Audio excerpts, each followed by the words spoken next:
The little guy thought he found the next target, initially just trying to sneak a peek at Sula's cute face and curves. Instead, he saw Sula munching on hot dogs while posting online, claiming to be a vegan. Continuing fast food, not eating any cute animals, the little guy was shocked by the inconsistency in this woman's words. She was like a Russian nesting doll. Once you peel back the fancy exterior, you find some wild stuff. So, he decided to follow. Turns out, Sula was a minor celebrity, her feed full of wine. It looked like she led a lavish life, but then the little guy discovered she lived in a funky old neighborhood. The rundown digs she had, it seemed like a typical budget life. It's puzzling, how can one be both broke and wealthy? This just fueled the little guy's curiosity. After observing her for a while, he found out Sula often rescues stray cats and dogs, praised as an animal-loving influencer, yet he saw her trying to coax a cat out using cat treats.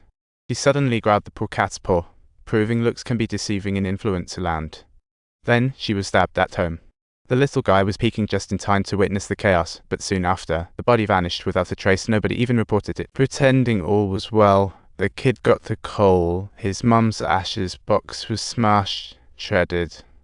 After years of peaceful rest, his mum's ashes were now the talk of the town. Talk about bad timing. Clearly, this had something to do with the murder. Back in the car, while piecing together torn photos, a passerby suddenly shouted in a panic. The little guy looked up and saw a car barreling down the hill toward him. If he hadn't rolled away quick enough, he'd have been pancake. He scrambled to the car, flung the door open, and guess what? It was empty. Checking the footage revealed someone tampered with the brake, sending it down the slope. Footage caught a suspect, but too far to identify. Couldn't see a thing, making it impossible to ID. So, the case went cold, and the little guy was even more on edge. Feeling spied on, around the same time, Sula's bestie Mina went to the cops. She hadn't heard from Sula in days. Mina worried something was off because Sula called days before, sounding scared, saying if she didn't hear from her within 2 days, she needed to report it. The detectives jumped into action, only to find Sula's phone was turned off. No spending records either. Her whole family vanished. How weird. But then, the cops discovered. 2 days before disappearing, Sula entrusted the little guy to rent her apartment. They questioned him, and he was sweating bullets. He had to act shocked and deep in thought, otherwise he'd blow his cover. When the cops asked about his whereabouts the day she disappeared, he kept his mouth shut, pretended to consult his work log, and then mentioned he'd texted Sula that day. It took a couple to see the place, but surprise, surprise, Sula wasn't home. He thought the testimony would let him off the hook, but the perceptive detective delved deeply into the matter and unfortunately couldn't uncover any useful information. The detective requested the keycard to Sula's place. Suddenly, the little guy's heart raced. Just as the detective left, he sneaked after, hiding across Sula's house, peeking in as the detective inspected every nook and cranny, even checking under the couch. He found a bloodstain.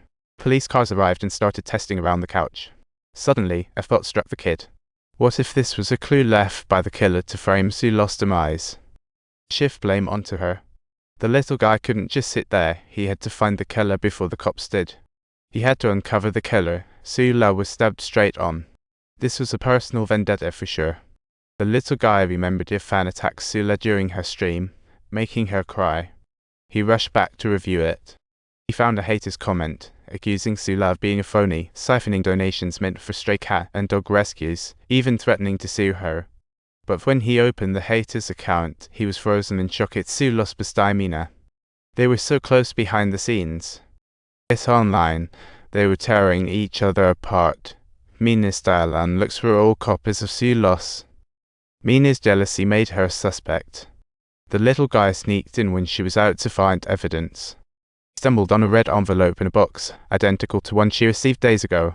Inside, there were printed convo records of Mina plotting revenge and murder with some guy. No specific names mentioned though. But the little guy felt it in his gut that Mina was looking to have Sula killed. His search led him to a user named 1984. A major super fan of Sula, literally worshipping her in the comments. Look at that tiny waist. Give me a peek. Oh, that waist a bit more. When the little guy opened up 1984's account, he found it belonged to an 84 guy named Light. This guy was also a crazy stalker. If Sula smelled a flower, he did too. Everywhere she went, he followed. He even had to reenact her every pose, making it look like they were in a relationship. When he saw her traveling abroad, Lai Zhongsu commented, "If you dare go play with the guy, I'll kill you." After Sula returned home, she posted stunning photo. He commented again, "So beautiful. I'm coming to your place tonight." Sula didn't respond, but the next day, he flipped from sweet to furious, posting a line, "Let's die together, you bad woman." After that, he vanished from the comments. After that day, Sula stopped updating. Such coincidences don't happen. Shentai was convinced.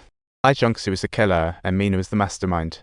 The little guy, fueled with excitement to crack the case, sped back home.